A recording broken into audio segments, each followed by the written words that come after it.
এটা বিশেষ যন্ত্ৰ ঘৰত অচিনাক্ত মানুহ প্ৰৱেশ কৰিলে বাজি উঠিব আপোনাৰ ফোন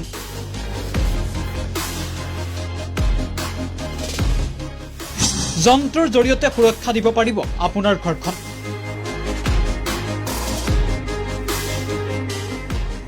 অসমৰ এজন ছাত্ৰৰ চমক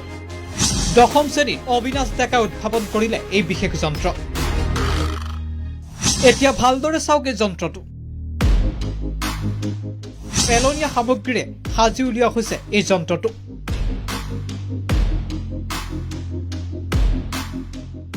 মোবাইল ফোনৰ সহায়ত ইয়াক তৈয়াৰ কৰা হৈছে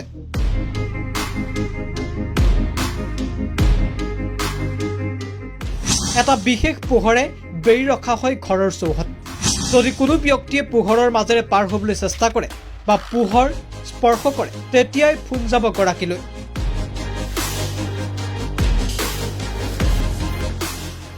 চিপাঝাৰৰ অবিনাশৰ এই উদ্ভাৱনে এতিয়া চমক সৃষ্টি কৰিছে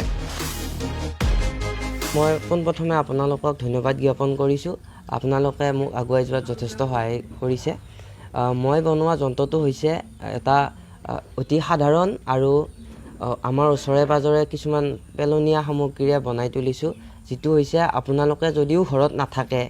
যদি ৰাতি চোৰে হওক বা অচিনাকি ব্যক্তিয়ে আপোনালোকৰ ঘৰত প্ৰৱেশ কৰে তেতিয়া আপোনালোকে আপোনালোকৰ মোবাইলত সংকেতটো পাব যে আপোনালোকৰ ঘৰত কোনোবা সোমাইছে মই এই যন্ত্ৰটো এনেকুৱাকৈ বনাইছোঁ হয় মই আগতেও বিভিন্ন ধৰণৰ সৰু সুৰা কিছুমান সঁজুলি বনাইছিলোঁ ইয়াৰ আগতে মই এটা অটোমেটিক চেনিটাইজাৰ মেচিন বনাইছিলোঁ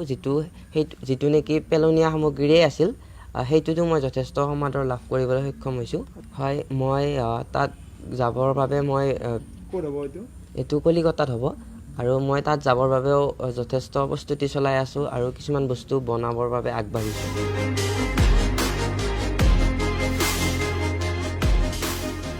কোভিডৰ সময়তে এই অভিনৱ উদ্ভাৱন কৰি এতিয়া সকলোৰে আকৰ্ষণৰ কেন্দ্ৰবিন্দু হৈ পৰিছে এগৰাকী চিপাঝাৰৰ লেংগেৰিয়াঝাৰ কৃষক হাইস্কুলৰ দশম শ্ৰেণীৰ ছাত্ৰ অবিনাশ ডেকা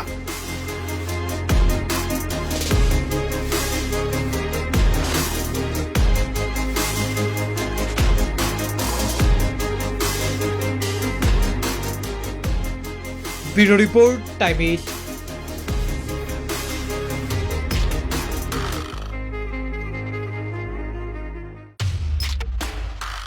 এটা বিশেষ যন্ত্ৰ ঘৰত অচিনাক্ত মানুহ প্ৰৱেশ কৰিলে বাজি উঠিব আপোনাৰ ফোন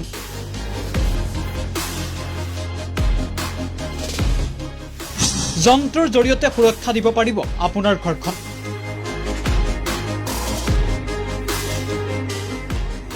অসমৰ এজন ছাত্ৰৰ চমক দশম শ্ৰেণীত অবিনাশ ডেকা উদ্ভাৱন কৰিলে এই বিশেষ যন্ত্ৰ এতিয়া ভালদৰে চাওক এই যন্ত্ৰটো পেলনীয়া সামগ্ৰীৰে সাজি উলিওৱা হৈছে এই যন্ত্ৰটো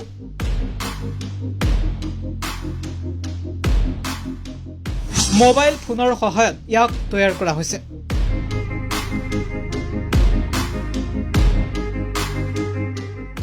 এটা বিশেষ পোহৰে বেৰি ৰখা হয় ঘৰৰ চৌহদ যদি কোনো ব্যক্তিয়ে পোহৰৰ মাজেৰে পাৰ হ'বলৈ চেষ্টা কৰে বা পোহৰ স্পৰ্শ কৰে তেতিয়াই ফোন যাব গৰাকীলৈ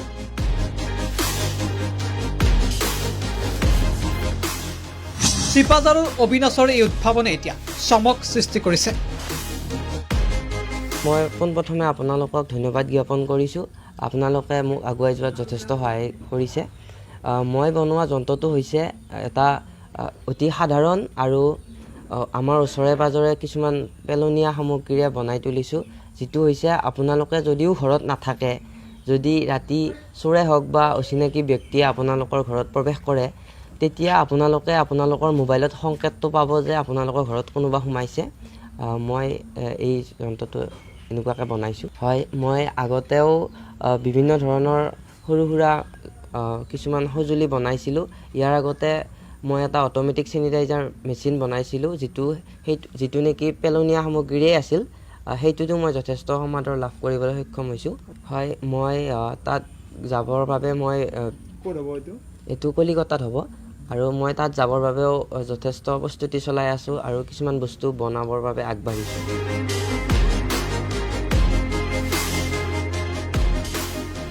কোভিডৰ সময়তে এই অভিনৱ উদ্ভাৱন কৰি এতিয়া সকলোৰে আকৰ্ষণৰ কেন্দ্ৰবিন্দু হৈ পৰিছে এগৰাকী চিপাঝাৰৰ লেংগেৰিয়াঝাৰ কৃষক হাইস্কুলৰ 10ম শ্ৰেণীৰ ছাত্ৰ অবিনাশ ডেকা।